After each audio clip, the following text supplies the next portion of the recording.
Welcome back, everyone. Michael here with Offshore Citizen. Somebody asked me to comment on my thoughts on the FIRE movement. So those of you who aren't familiar, the FIRE movement stands for Financial Independence Retire Early. And this has a certain intrinsic appeal for many people. We're going to talk about that in a second. To some extent, I would say there's a period of my life where I had sort of this mindset, right? The objective is kind of not to work, to have a lot of time of leisure. I remember my best friend and I kind of growing up thinking like, yeah, like an hour a day is a really good amount of time to work. And I work much more than that now. But that came through an evolution. So we're going to talk about how I would view this, whether I think it's a good goal for you, what I think might be some better goals. And this is a personal preference thing because obviously everyone has their thing. But I want to kind of dive into my experience with what I would call the realities of these things, as well as where I think the psychology is coming from and how to flip it in ways that might be useful to everyone here. Before we do that, if you haven't already, please hit the subscribe button, hit the notification bell. Really appreciate your subscription. And if you would like help with international structuring for yourself or your business, in other words, relocating abroad or setting your business up abroad, minimizing your international tax, setting up bank accounts, accessing global investment opportunities, getting second passports, citizenships, residencies, etc., please reach out to me. You can book a call, calendly.com/Michael-Rosmer. There's a link in the description below. Or send us a message through our websites, offshorecitizen.net or offshorecapitalist.com. Okay. All right. So as I said, back in the day, I kind of had this fixation with the idea of passive income. I was a little bit different than kind of the FIRE movement people because my approach was much less about building up this nest egg of capital on which to live and more about building a business that would run without me. And I probably achieved kind of like the first version of this when I was about 28. I was making about $9,000 a month, very, very low effort, kind of like, had my team taking care of it. And so this seemed great to me at the time, it's like, all right, that's enough money to live okay. And, you can focus on your leisure. I quickly discovered this is a bad thing. And I think a lot of people are sort of mistaken in this way. I think there's something that people have a general idea. It's partially that they're overworked, they have poor work-life balance, they're working on something that they don't like, they haven't engaged themselves, they're not that engaged with their work, they're not necessarily having a clear trajectory that they're progressing to and what it is they're working on.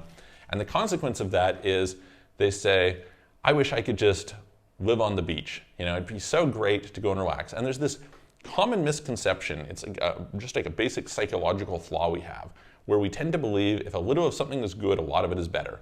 And this is definitely completely untrue. Almost never is that the case. Most of the time you have what Tim Ferriss might call the minimum effective dose, right?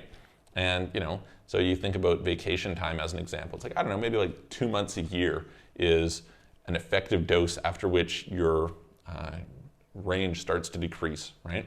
Maybe you probably get marginal benefit dropping off before that. But anyway, the whole point is that if you're really overworked and you're really tired, you've been staying up late and getting up early and there's a lot of stress, etc. It feels great to go to Maldives and sit there and do nothing for a week or hang out on the beach. I remember one of the things that I kind of had a hard time relating to was I'd go to Mexico and I had some people who they were like, hey, I want to sit on the beach and get drunk. And I'm like, I'm going to be bored out of my mind. I need to go do something. Let's go to Zelha. Let's go scuba diving. Let's go sea doing. Let's go, paragliding. Let's do something, right? Let's go and engage and, get stimulated. If you're in a situation where you're just tired, this makes sense. But here's the reality. Number one, you're very quickly going to recover. Mentally, emotionally, psychologically, etc. You're going to recover and you're like, okay, now things are good. Life kind of has to have some purpose, I think the whole point is that life is not about not working. Life is about meaningful work. And partially you inject meaning into your work through how you look at it and how you approach it and, so on and so forth. So, there's a wide spectrum of what might be meaningful or exciting to you. I don't think that you should really view it just from a pleasure enjoyment standpoint. And some people will say, hey, if this is what you really love to do. I don't think it's really just so much about what you love to do. I think it's about finding meaning in what you do. And there's a subtle but important distinction in those two things, that you're accomplishing something, you're making a difference is such an overused term in this sort of philanthropic, hey, listen, I want to be with a charity and this sort of way. I don't think of it that way.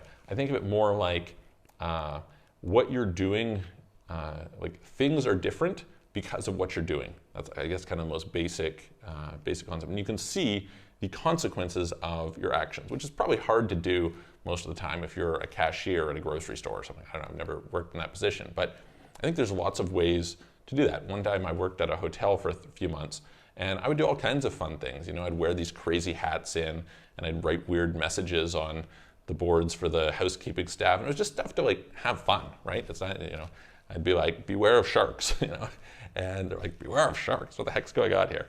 And yeah, anyway, lots of just fun things that, you know, those are kind of uplifting.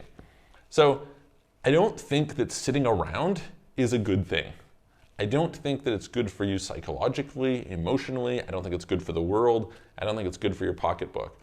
And on top of that, I don't think that extreme frugality in a dose of, say, 10 years in order to try and get to a point where you can have extreme leisure is good either. The reality is that you're likely to burn out. And what happens if you do this intense sacrifice thinking, hey, in the future, I'm going to go and live, and then something happens to you and you never make it there? That seems kind of dumb to me, right?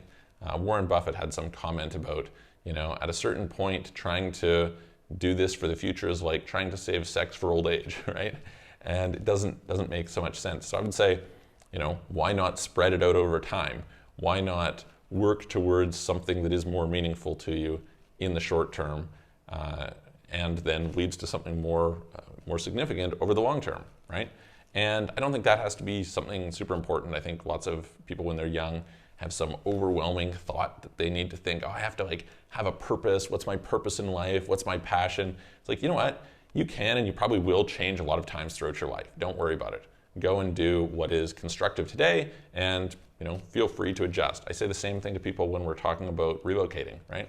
Some people, I had a call with a client earlier today, and they were trying to figure out where to go. And to them, it was like, oh my gosh, I have to figure out where I'm going for the rest of my life. And I was like, you realize you can go someplace for 2 years, and, you know, when your life changes, you can go somewhere else. You don't have to stay with it. It's fine.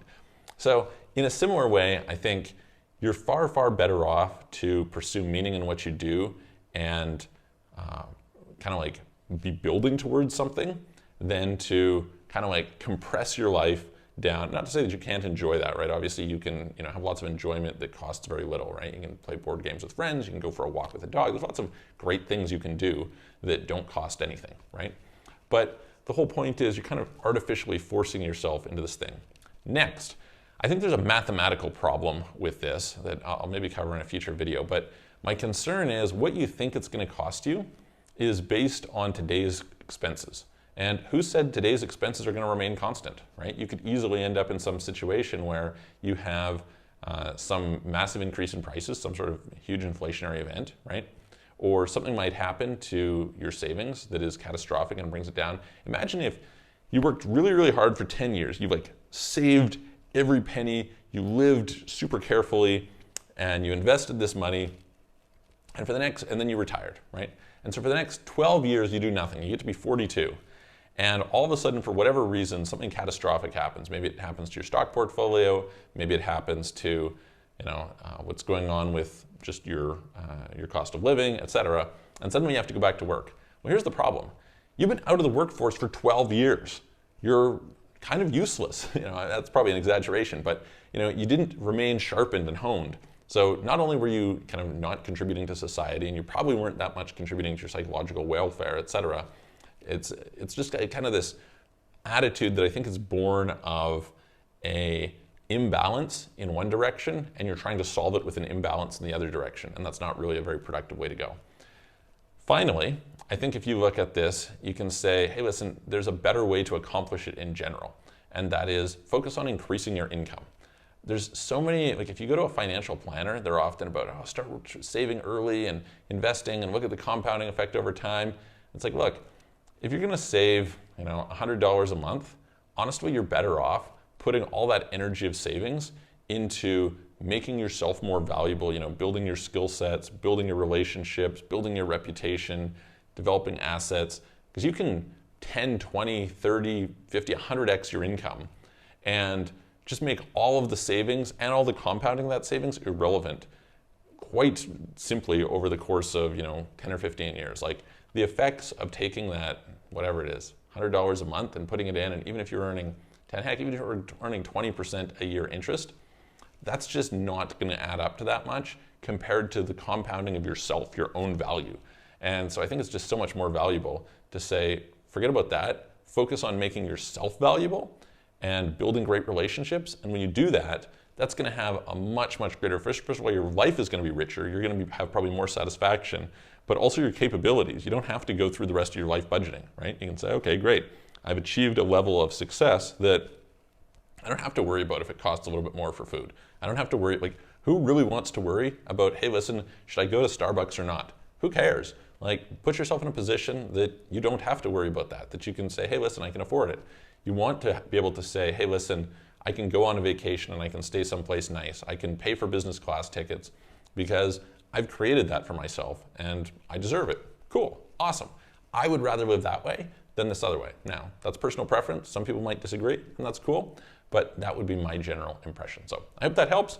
Let me know what you guys think. What do you think about this financial independence, retire early, FIRE movement thing? Tell me in the comments below. Interested to hear, and I'm going to talk to you guys on the next video.